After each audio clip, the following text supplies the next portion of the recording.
Shalom teman-teman. Shalom. Wah, ini kayaknya aku masih punya feeling masih bisa aku tebak nih guys. Jadi ada teman-teman yang sedang ibadah online, yang sekarang lagi ibadah online tapi jawabnya kelihatannya masih belum semangat, masih kurang semangat. Kita coba sekali lagi ya. Teman-teman siap-siap ya, kita berikan yang terbaik, kita jawab dengan sangat semangat. Shalom teman-teman. Shalom. Puji Tuhan. Oke teman-teman, sebelum kita mulai ibadah kita pada hari ini, aku mau ajak kita untuk tersenyum dulu. Kasih tanda love ke kanan kiri kita. Kalau kamu nonton sama adik kamu, sama kakak kamu, sama gebetan kamu mungkin, senyum, kasih love. Tapi kalau kamu lagi nonton sendiri juga, lagi ibadah online sendiri, gak masalah. Berikan senyuman, kasih love karena percayalah, kamu baru aja berikan yang terbaik buat Tuhan kita. Karena hari ini kita akan bersuka cita sama-sama, karena akan berlimpah sukacita di hati kita, karena ada Tuhan yang memenuhi hidup kita dengan kasih.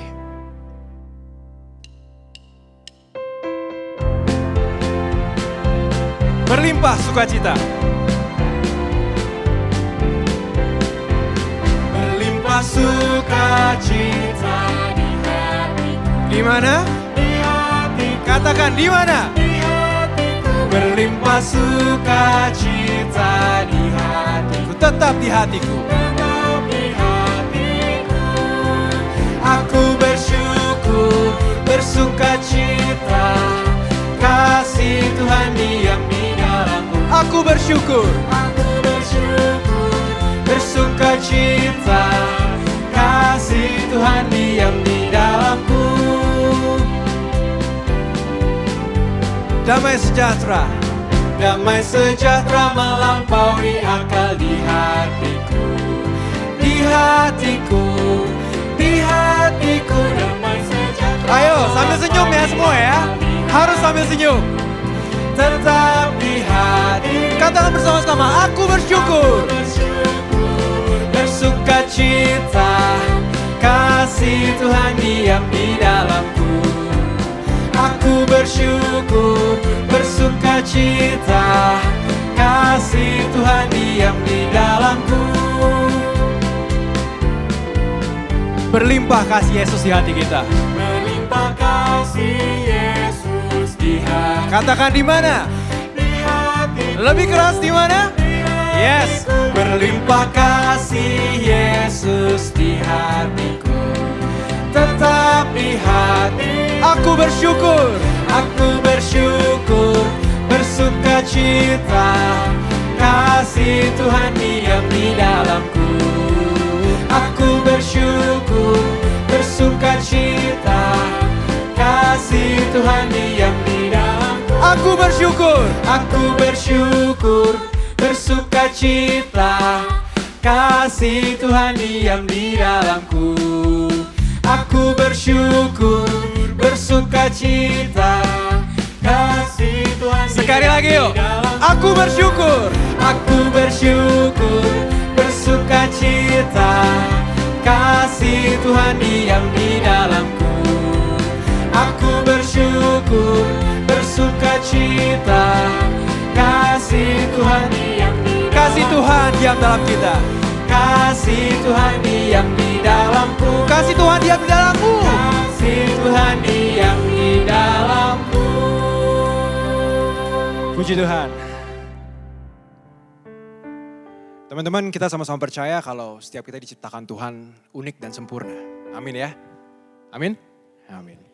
Tapi seberapa banyak di antara kita yang mungkin berpikir kalau keunikan itu yang sebenarnya adalah pembeda, justru itu adalah batasan buat kita untuk saling mengasihi. Berapa banyak di antara kita yang justru melihat itu sebagai suatu hambatan untuk bersatu. Seberapa banyak di antara kita yang justru berpikir kalau sebenarnya perbedaan itu adalah keindahan.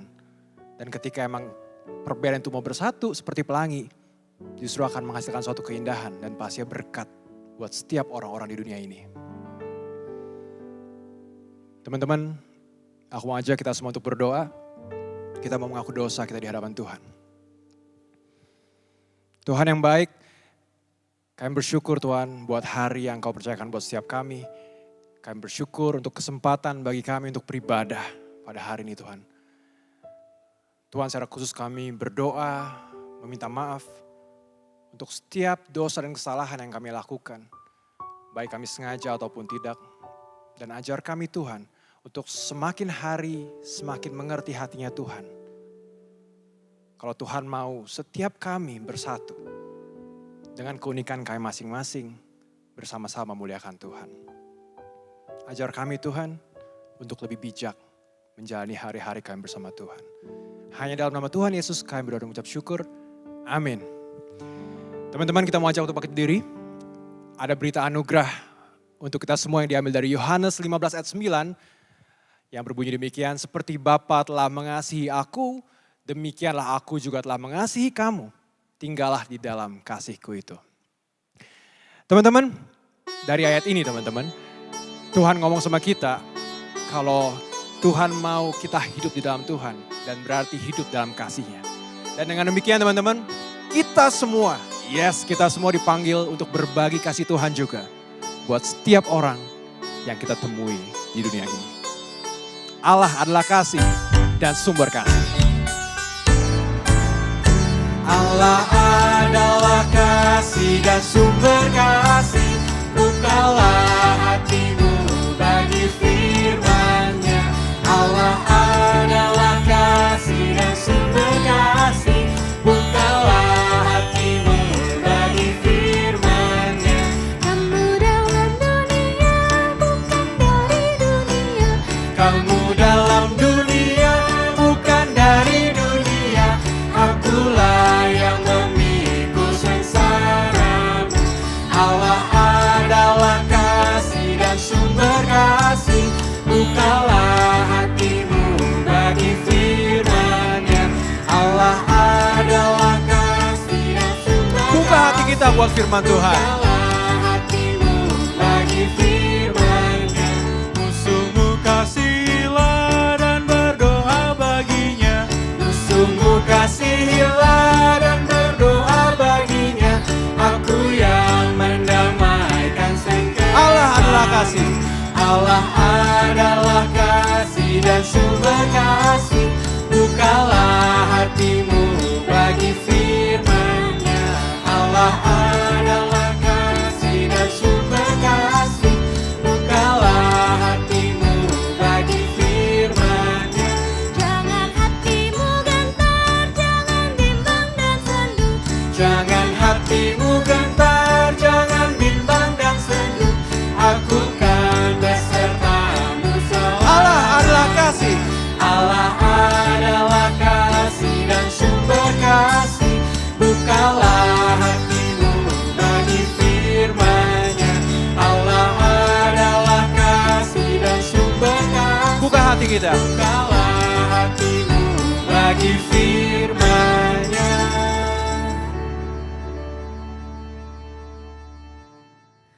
Rekan-rekan pemuda remaja, mari kita mempersiapkan hati dan pikiran kita. Kita menghadap Tuhan, kita rendahkan diri dan memohon pertolongan dari Roh Kudus. Kita berdoa. Tuhan kami yang baik, kami mengucap syukur untuk kesempatan bagi kami untuk tetap belajar, untuk tetap beribadah, mengangkat pujian bagi-Mu walau kami terpisah jarak satu dengan yang lain. Tapi ketika kami masih ada kesempatan yang baik untuk memuji Tuhan, itu merupakan ungkapan syukur yang harus terus kami nyatakan. Tuhan, hari ini kami mau belajar bersama dari firman-Mu. Kiranya Engkau yang menolong kami. Biarlah Roh Kudus-Mu yang menguasai hati dan pikiran kami. Sehingga apa yang bisa kami baca bersama, kami renungkan bersama, tidak hanya menjadi sebuah pengetahuan di dalam hidup kami, tapi menjadi pendorong bagi kami untuk berkarya lebih lagi di tengah kemudaan kami sekalipun. Tuhan, kami mohon Engkau yang menuntun kami dan memberikan kepada kami sukacita dari sorga. Sehingga ketika kami juga menjadi pelaku-pelaku firman Tuhan, kami sungguh mampu menunjukkannya dengan sukacita daripadamu. Demi nama-Mu yang kudus Tuhan, kami memohon pertolongan-Mu dan urapilah hamba-Mu dengan keterbatasannya. Dan di dalam nama-Mu kami memohon berkat-Mu. Amin. Pembacaan firman Tuhan pada hari ini terambil dari 1 Korintus 8 ayat 1 sampai 13. Tentang daging persembahan berhala, kita tahu, kita semua mempunyai pengetahuan. Pengetahuan yang demikian membuat orang menjadi sombong. Tetapi kasih membangun. Jika ada seorang menyangka bahwa ia mempunyai sesuatu pengetahuan, maka ia belum juga mencapai pengetahuan sebagaimana yang harus dicapainya. Tetapi orang yang mengasihi Allah, ia dikenal oleh Allah. Tentang hal makan daging persembahan berhala kita tahu. Tidak ada berhala di dunia dan tidak ada Allah lain daripada Allah yang esa. Sebab sesungguh pun ada apa yang disebut Allah, baik di sorga maupun di bumi. Dan memang benar ada banyak Allah dan banyak Tuhan yang demikian. Namun bagi kita hanya ada satu Allah saja, yaitu Bapa yang daripadanya berasal segala sesuatu dan yang untuk Dia kita hidup. Dan satu Tuhan saja, yaitu Yesus Kristus, yang olehnya segala sesuatu telah dijadikan dan yang karena Dia kita hidup. Tetapi bukan semua orang yang mempunyai pengetahuan itu. Ada orang yang karena masih terus terikat pada berhala-berhala, makan daging itu sebagai daging persembahan berhala. Dan oleh karena hati nurani mereka lemah, hati nurani mereka itu dinodai olehnya. Makanan tidak membawa kita lebih dekat kepada Allah. Kita tidak rugi apa-apa. Kalau tidak kita makan dan kita tidak untung apa-apa kalau kita makan. Tetapi jagalah supaya kebebasanmu ini jangan menjadi batu sandungan bagi mereka yang lemah. Karena apabila orang melihat engkau yang mempunyai pengetahuan sedang duduk makan di dalam kuil berhala, bukankah orang yang lemah hati nuraninya itu dikuatkan untuk makan daging persembahan berhala?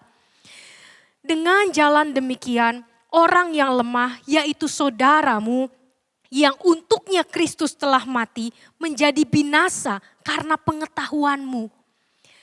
Jika engkau secara demikian berdosa terhadap saudara-saudaramu dan melukai hati nurani mereka yang lemah, engkau pada hakikatnya berdosa terhadap Kristus.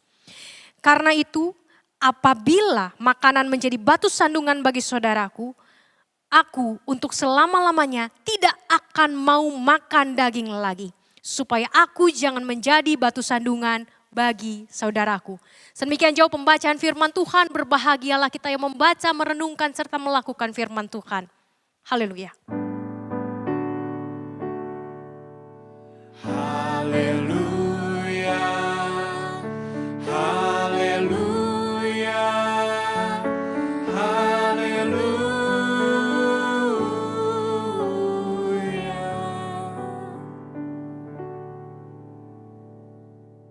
Rekan-rekan kaum muda, hari ini tema kita adalah everybody is different. Ketika bicara soal perbedaan, kita akan menemukan begitu banyak macam perbedaan di dalam diri kita, juga di sekeliling kita. Kita saja tangan kiri sama tangan kanan kekuatannya nggak sama. Ketika kita mengerjakan pekerjaan kita menulis dengan tangan kiri, lalu kita membandingkan dengan tangan kanan, itu saja tidak sama. Jadi kita akan menemukan perbedaan dimanapun. Perbedaan adalah sebuah fakta yang tidak bisa dihindari. Perbedaan adalah sebuah kenyataan yang harus dihadapi. Bahkan harus mampu disyukuri. Cuma memang gak mudah. Ketika kita bicara soal perbedaan anggota tubuh, kita berbicara soal sudut pandang, kita bicara soal perbedaan kebiasaan. Kalau kita punya pasangan, lebih banyak lagi yang harus kita sesuaikan. Tapi mungkin itu masih lebih mudah daripada ketika kita bicara soal perbedaan agama.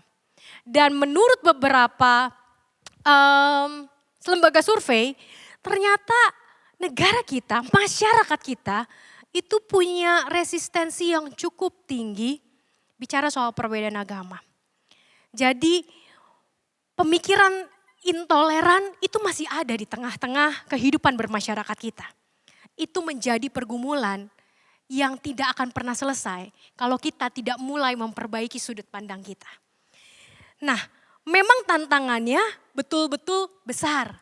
Karena memang kita hidup di negara yang majemuk. Bukan hanya negara yang majemuk agama. Kita punya sekarang 6 agama besar.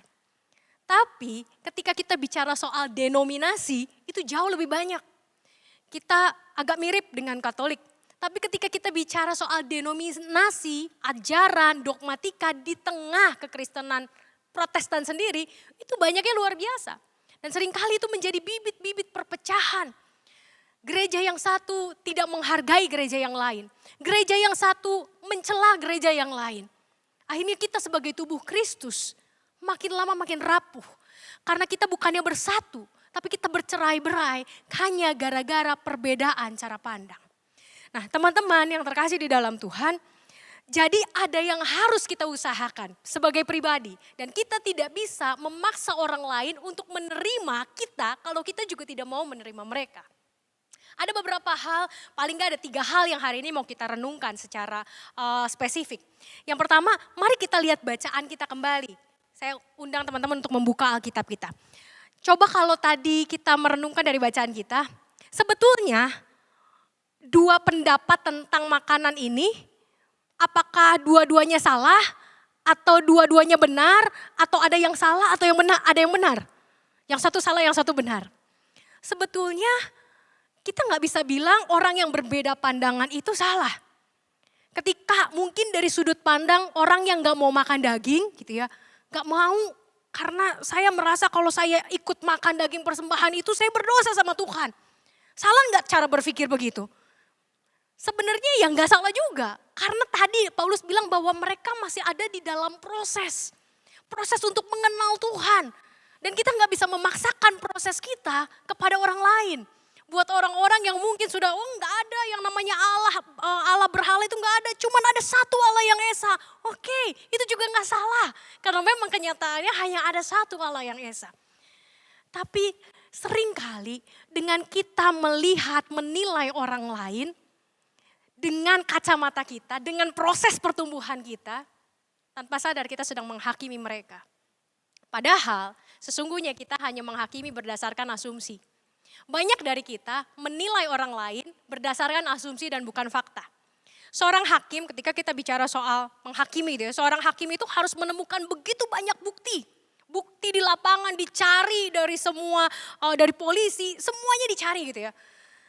Baru dia bisa memutuskan. Itu saja buktinya mungkin udah banyak, buktinya udah cukup lengkap. Seorang hakim bisa salah memutuskan. Apalagi kita, seringkali kita nggak tanya dulu, kenapa sih pandanganmu begitu? Kenapa sih kamu memilih itu? Kenapa sih kamu nggak memilih ini? Kenapa kamu melihat dari sudut pandang yang ini dan bukan yang itu? Tanpa bertanya kita bilang, lu sesat. Gak bisa teman-teman. Kita manusia diberikan hak oleh Tuhan. Kalau Tuhan saja pencipta kita, nggak pernah interupsi kita terhadap pilihan kita, masa kita interupsi orang? Sebenarnya kita nggak punya hak untuk interupsi orang. Karena setiap orang diberikan hak sama Tuhan untuk menilai, untuk memilih. Perkara pilihannya nanti benar atau salah, itu adalah proses yang harus dia hadapi bersama dengan Tuhan. Tapi kita nggak punya hak. Teman-teman pernah nggak sih waktu kecil kita nyontek? Katanya kalau remaja atau anak-anak gak pernah nyontek tuh berarti ada yang salah gitu ya. Semua anak tuh pasti pernah nyontek gitu ya, pernah melakukan kecurangan. Tapi ketika kita nyontek kan gak langsung diinterupsi sama Tuhan. Mata lu gue butain loh. Kan gak gitu teman-teman. Tuhan gak bilang lu salah lu ya, lu gak bisa ngelihat lagi lu sampai lu umur 17. Kan gak gitu. Tuhan gak pernah interupsi pilihan-pilihan kita yang keliru. Kita juga gak punya hak. Apalagi kita sebagai manusia gak kenal sebetulnya orang-orang di sekeliling kita. 100%. Bahkan mengenal diri kita 100% pun enggak. Kenapa? Ilmu psikologi sudah membuktikan bahwa 80% tindakan kita, pilihan kita itu sebetulnya dikuasai oleh alam bawah sadar dan alam tidak sadar. Jadi sebetulnya alam sadar kita cuma 20%. Bagaimana kita bisa memutuskan hanya dengan 20% kita mengatakan bahwa sesama kita tuh A, sesama kita tuh B, sesama kita tuh C. Dengan alam sadar 20%. Enggak adil teman-teman. Jangan pernah menghakimi. Karena Tuhan pun tidak pernah menghakimi kita. Tuhan tidak pernah menginterupsi kita. Dia yang kenal kita, dia tahu isi hati kita, dia gak pernah melakukan itu. Jadi jangan pernah menghakimi orang lain. Ingat bahwa kita terbatas. Kita hanya dikuasai oleh 20% kesadaran kita. Dan kita sendiri belum kenal 100% diri kita. Masa kita mau menilai orang lain yang kita juga gak kenal. Boro-boro 1%-nya. Mungkin 0,5% dari orang itu pun kita gak tahu. Tapi dengan mudah seringkali kita menghakimi mereka atas pandangan dan pilihan mereka. Lalu hal yang kedua juga hal menarik yang sebetulnya menjadi polemik di tengah jemaat Korintus. Kita lihat ada dampak nih ketika ada dua kelompok sesama pengikut Kristus berantem gitu ya, dalam tanda kutip kan berantem. Ketika mereka berantem berarti kan mereka sedang menggoyangkan tubuh mereka sendiri sebagai pengikut Kristus mula-mula. Jadi bisa dikatakan yang tadinya harusnya pengikut Kristus itu kuat dipecah dari dalam. Dan itulah kerjaan iblis. Iblis itu gak suka persatuan. Iblis itu suka memecah persatuan. Jadi ketika di tengah gereja, di tengah persekutuan kita, itu ada yang mulai berantem, itu pekerjaan iblis loh gitu ya. Itu pekerjaan setan. Setan gak suka yang namanya tubuh Kristus menyatu. Karena kalau tubuh Kristus menyatu, dunia mengalami perubahan secara besar-besaran. Kalau tubuh Kristus menyatu, di tengah perbedaan, maka dunia akan berubah. Percaya teman-teman. Tapi sayangnya kita lebih suka mengikuti godaan iblis. Karena kita punya ego, betul. Dan seringkali kita sulit untuk mengalahkan ego kita. Tapi lihat dampaknya. Ketika kita mulai menghakimi sesama saudara, dampak pertama adalah saudara kita terluka. Kalau saya mau nanya dan teman-teman jawab jujur, lebih sakit disakitin sama orang yang gak kita kenal atau orang yang kita kenal? Pasti orang yang kita kenal. Lebih sakit rasanya, lebih terluka rasanya ketika yang ngomong goblok lu gitu ya. Itu adalah orang tua kita ketimbang temen kita di kelas. Jauh lebih sakit. Masa mama papa bilang aku goblok? Kan mereka yang lahirin aku. Tapi kalau yang teman-teman ngomong, bego lu, goblok lu. Cincai, gue tahu mereka bercanda. Ketika kita menyakiti sesama kita sedang menyakiti saudara kita. Apalagi ini bicara soal tubuh Kristus. Sesama tubuh Kristus, sesama orang Kristen. Sudah pecah, orang jadi terluka, orang jadi trauma. Hasilnya makin rapuhlah tubuh Kristus di dunia. Dampak yang kedua adalah ketika orang lain yang gak kenal Kristus melihat ada pertengkaran nih di tengah. Mereka akan bilang, lah lu aja belum firm sama lu punya dogma. Lu aja masih berantem, ngapain lu ajak gua untuk ikut kepercayaan lu. Bener gak sih? Kalau kita aja masih berantem di dalam untuk mikirin hal-hal yang sederhana gitu ya. Mereka akan melihat kalau kamu belum sehati sepikir lebih baik jangan panggil gue deh. Jangan bilang Yesus itu adalah Raja dan Juru Selamat deh. Gue kagak percaya, lu aja berantem terus. Masalah daging aja lu berantem, apalagi masalah keselamatan gitu ya. Hal sederhana gitu ya. Dan itu juga menjadi tantangan kita sebagai orang-orang Kristen di tengah Indonesia. Bagaimana kita mau jadi terang, bagaimana kita mau jadi garam, bagaimana kita mau menginspirasi dan menjadi teladan kalau gondok aja masih kita pelihara sama saudara kita. Kita seringkali lebih mudah untuk bekerja sama orang yang berbeda agama ketimbang sama orang-orang yang satu agama sama kita. Dan itu menjadi hal yang miris teman-teman. Kita ini seharusnya tubuh Kristus ini bersatu. Banyak beda, ada yang jadi mata oke lah, ada yang jadi kaki oke, jadi tangan oke, ada yang jadi jantung, ada yang nggak kelihatan jadi limpa, ada yang jadi ginjal. Tapi kadang-kadang kita pikir kita nggak butuh ginjal, karena yang kelihatan adalah tangan dan kaki dan muka gitu ya. Padahal nggak ada ginjal, mati kita. Rekan-rekan sekalian, kata kunci yang kedua adalah mari pertimbangkan. Pertimbangkan segala sesuatu keputusan yang mau kita ambil. Apakah itu menyakiti saudara kita? Apakah itu kemudian menjadi batu sandungan buat sekeliling kita? Ujilah segala sesuatu kata Paulus. Ujilah segala sesuatu karena tidak semua berasal dari Allah. Ujilah sesuatu, ujilah setiap hal yang kita pikirkan. Ujilah segala sesuatu yang ada di dalam hati kita. Bener gak ini datangnya tuh dari Tuhan? Bener gak ini datangnya tuh dari Roh Kudus? Atau jangan-jangan dari ego gue, dari luka gue, dari trauma gue? Pertengkaran demi pertengkaran, khususnya atas landasan agama itu mulai traumanya itu beribu-ribu tahun yang lalu. Kita terluka, ya. Tapi seperti lagu yang tadi kita nyanyikan, kasihilah musuhmu. Kasihilah musuhmu. Itu yang Tuhan mau. Kasihilah orang yang menganiaya kamu. Kasihilah orang yang mencerca kamu. Karena kasih menghapuskan banyak dosa. Kasih menutup banyak dosa. Kata kunci kedua, mari kita uji pilihan-pilihan kita. Sebelum kita berkata, sebelum kita bertindak, ujilah segala sesuatu. Dan yang ketiga, yang terakhir, teman-teman, kenakanlah kasih sebagai pengikat. Kenapa? Kenapa harus kasih? Karena kasih adalah aspek yang bisa memutus segala rantai terkuat sekalipun, tapi dia juga bisa menjadi pengikat yang tidak bisa diputuskan oleh apapun. Itulah kasih. Karena kasih itu berasal dari Allah. Dari mana datangnya cinta? Dari mata turun ke hati. Dari mana datangnya kasih? Dari sorga turun ke bumi. Cinta dimulai dari mata kita yang terbatas. Maka kita mencintai sesama kita dengan cara yang terbatas. Tapi ketika kita bicara dari mana datangnya kasih, dari sorga turun ke bumi. Siapa yang udah nyampe sorga mau turun lagi ke bumi, gue sih kagak mau. Kalau saya udah mati gitu ya, saya udah meninggal, saya nyampe sorga. Tuhan bilang turun ke bumi, boleh gak Tuhan? Jangan dong gitu ya. Kalau udah nyampe di sorga siapa mau turun ke bumi, tapi Tuhan kita mau.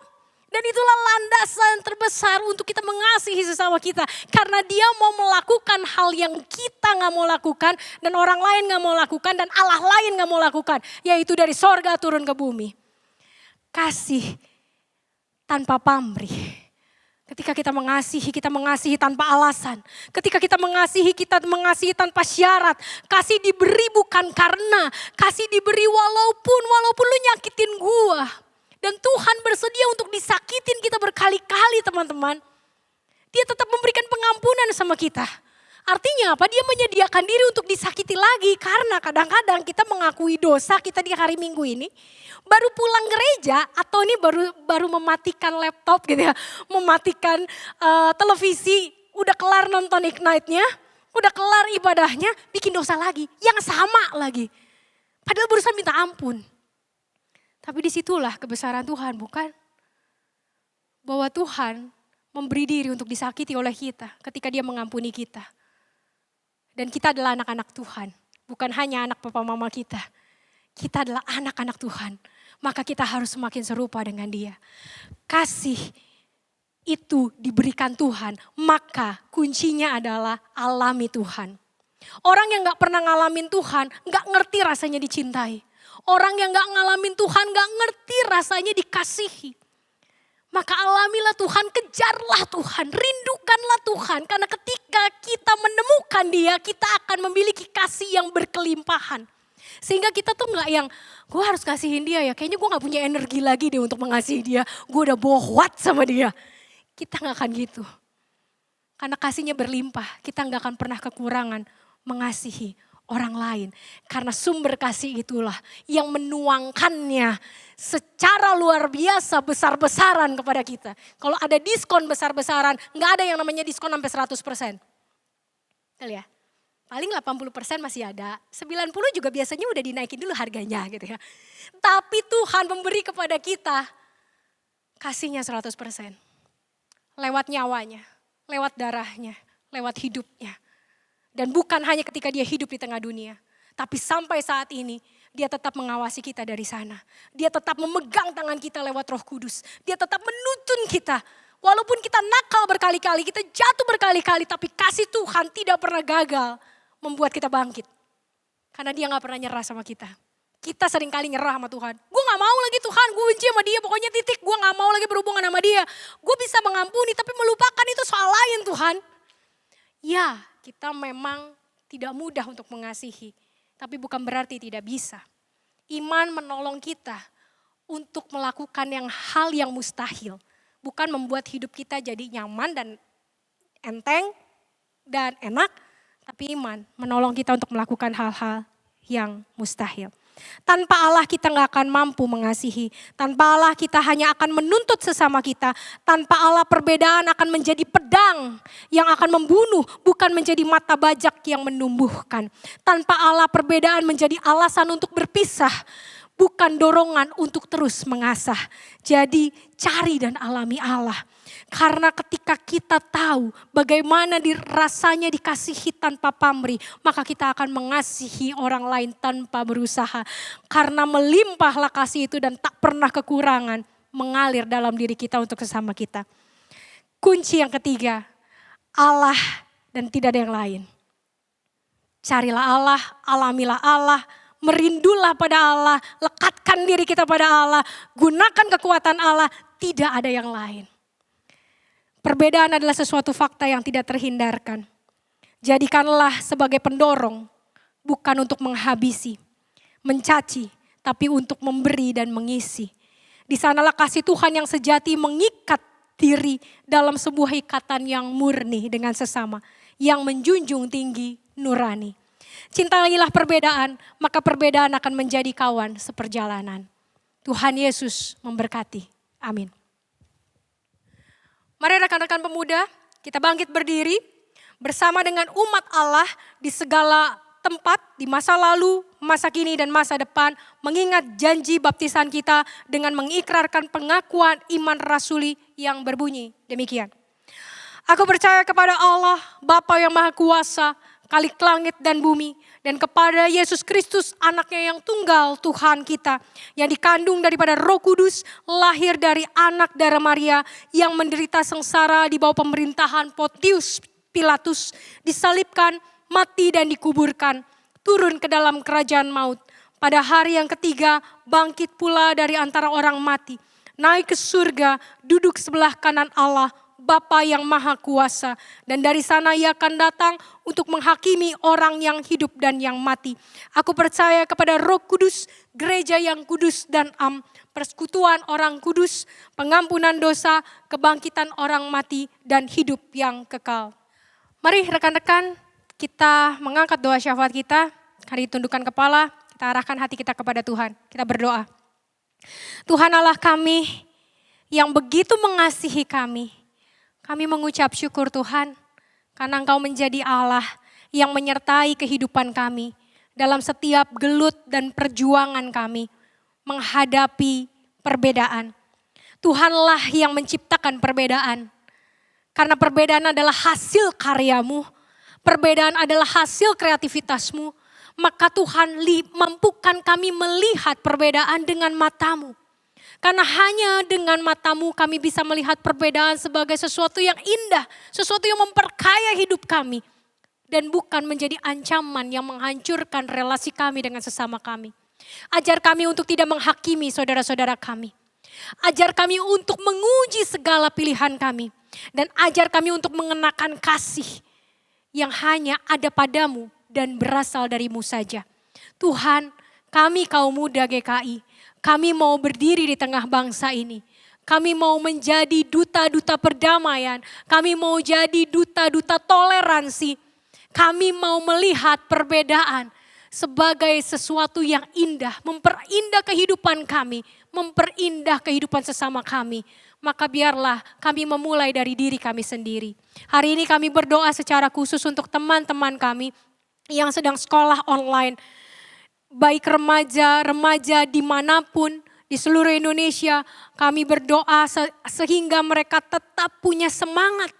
Walaupun dalam situasi yang tidak mudah, walaupun dalam situasi yang menekan, yang begitu banyak gangguan, begitu banyak godaan ketika kami harus belajar di rumah. Tapi biarlah kuasa Tuhan yang menguasai setiap kami dan sahabat-sahabat kami dimanapun berada. Sehingga kami dengan sepenuh hati mengikuti setiap pembelajaran, proses belajar mengajar yang diadakan lewat setiap sekolah kami. Kami berdoa juga untuk para orang tua kami.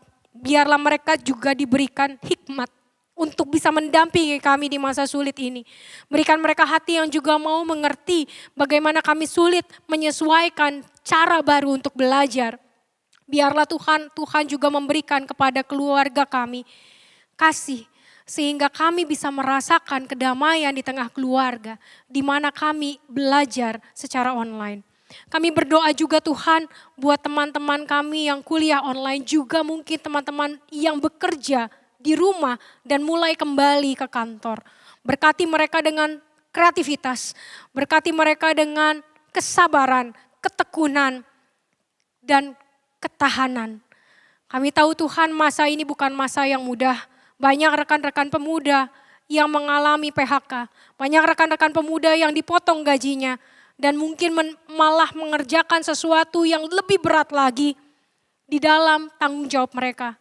Biarlah kasih setia Tuhanlah yang menaungi mereka. Membuat mereka tidak menyerah, tapi terus berjuang dan menunjukkan jati diri mereka sebagai anak-anak kerajaan Allah. Anak Bapa kami yang di sorga. Sehingga semakin banyak kami berjuang, semakin orang melihat siapa Allah kami yang besar. Kami mau berdoa Tuhan untuk bangsa dan negara kami secara khusus untuk presiden kami, para pemimpin kami dari pusat sampai ke daerah. Tuhan berkati mereka dengan hikmat-Mu. Sehingga mereka dapat memilih pilihan-pilihan yang tepat. Disesuaikan oleh setiap kondisi yang berbeda di tiap daerah dan tempat. Berikan pada mereka hati yang bijak untuk menimbang. Sehingga mereka bisa menjaga pandemi ini tidak semakin meluas. Mereka bisa memiliki cara-cara yang tepat untuk mendisiplinkan dan mendidik keluarga mereka. Kami tahu Tuhan sungguh beban yang berat bagi pemerintah kami. Untuk bekerja di tengah bangsa yang majemuk. Baik cara berpikir, baik tingkat pendidikan, sosial, ekonomi dan lain sebagainya. Maka Tuhan berilah kepada pemerintah kami hati-Mu. Berilah kepada pemerintah kami kuasa-Mu. Sehingga perlahan tapi pasti negara kami akan terus bangkit dan terus bisa melewati pandemi ini dengan kuasa dari-Mu saja. Terima kasih ya Bapa. Kami banyak sekali yang kami ingin sampaikan kepadamu. Banyak permohonan dan isi hati kami yang bergumul dan berjuang di tengah pandemi yang tidak menentu ini. Tapi Engkau adalah Allah yang menilik hati kami sampai ke kedalamannya. Maka kami mau menyerahkan segala kekhawatiran kami dan pergumulan kami hanya ke dalam tangan-Mu saja Tuhan. Karena Engkaulah Allah yang menjawab doa-doa kami dan hasrat hati kami dengan kebaikan. Ajar kami percaya padamu, ajar kami berserah kepadamu. Terima kasih Tuhan Yesus, di dalam nama-Mu yang kudus kami berdoa, mengucap syukur dan terus memohon. Amin. Teman-teman, sekarang tiba saatnya kita diberi kesempatan untuk memberikan persembahan. Dan nats persembahan diambil dari 1 Tesalonika 5 ayat 18. Mengucap syukurlah dalam segala hal. Sebab itulah yang dikehendaki Allah di dalam Kristus Yesus bagi kamu. Nah teman-teman, persembahan bisa berupa transfer ya ke gereja masing-masing langsung. Atau bisa juga dikumpulkan dalam amplop. Nanti kita akan serahkan sama-sama ketika kita sudah beribadah di gereja kita masing-masing. Pastinya terus doakan semoga pandemi ini segera berakhir. Kita percaya Tuhan beserta, Indonesia akan kembali bangkit. Amin. Teman-teman, kita sekarang mau berdoa persembahan. Yuk. Mari kita bersatu hati dalam doa. Kami bersyukur Tuhan untuk berkat yang telah Kau berikan dalam hidup kami. Kami bersyukur bahwa kami diberikan kesempatan untuk mempersembahkan sedikit dari apa yang sudah kami terima selama ini. Tuhan, walaupun tidak banyak yang kami miliki, tidak banyak yang kami berikan, kiranya apa yang kami berikan ini dapat menjadi perpanjangan tangan-Mu untuk memuliakan nama-Mu saja. Terima kasih Tuhan, berkati hidup dan masa depan kami, ampuni segala dosa kesalahan kami. Dalam nama Tuhan Yesus, kami telah berdoa dan mengucap syukur. Amin. Teman-teman, aku percaya dan pasti kita semua percaya ya. Bukan suatu kebetulan kita dilahirkan sebagai bangsa Indonesia. Dengan slogan apa? Bhinneka Tunggal Ika. Berbeda-beda tetapi tetap satu juga. Dan apalagi aku percaya setiap kita yang lagi ibadah online pada hari ini, bukan suatu kebetulan juga. Dan sebagai anak-anak Tuhan kita dipanggil sebenarnya. Bukan cuma menjadi orang yang melihat perbedaan, tapi justru yang sadar kalau Indonesia itu adalah negara yang kaya akan keanekaragamannya, tapi akan kuat ketika keanekaragaman itu bersatu. Amin. Jadi kita anak-anak Tuhan dipanggil justru untuk merangkul dan melihat keindahan dari keanekaragaman, dari perbedaan yang mau bersatu. Aku gereja, kau pun gereja. Aku gereja, kau pun gereja, kita sama-sama gereja. Dan apa? Dan mengikut Yesus di seluruh dunia, kita sama-sama gereja. Ayo kau pun gereja. Aku gereja, kau pun gereja, kita sama-sama gereja dan mengikut Yesus di seluruh dunia. Kita sama-sama gereja. Gereja bukan gedungnya. Gereja bukanlah gedungnya dan bukan pula menaranya. Coba Bukalah pintunya, lihat di dalamnya. Gereja adalah orangnya. Aku gereja, kau pun gereja, kita sama-sama gereja dan mengikut Yesus di seluruh dunia. Kita sama-sama gereja. berbagai macam manusia. Berbagai macam manusia terdiri dari bangsa-bangsa, lain bahasanya dan warna kulitnya, tempatnya pun berbeda. Tapi apa? Aku gereja, kau pun gereja, kita sama-sama gereja dan mengikut Yesus di seluruh dunia. Kita sama-sama gereja. Di waktu hari Pentakosta, Roh Kudus turunlah ke dunia. Gereja disuruhnya membawa berita kepada umat manusia. Aku gereja. Aku gereja, kau pun gereja, kita sama-sama gereja dan mengikut Yesus di seluruh dunia.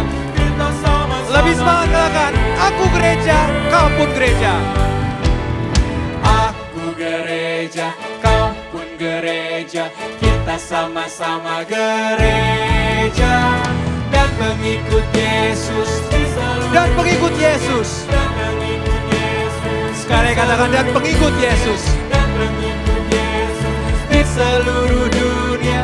Kita sama-sama gereja.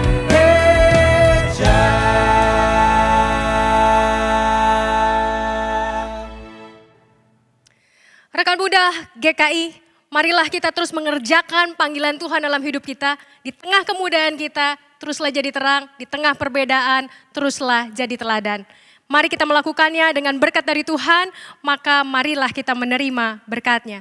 Tuhan memberkati engkau dan melindungi engkau. Tuhan menyinari engkau dengan wajahnya dan memberi engkau kasih karunia. Tuhan menghadapkan wajahnya kepadamu dan memberi engkau damai sejahtera. Amin.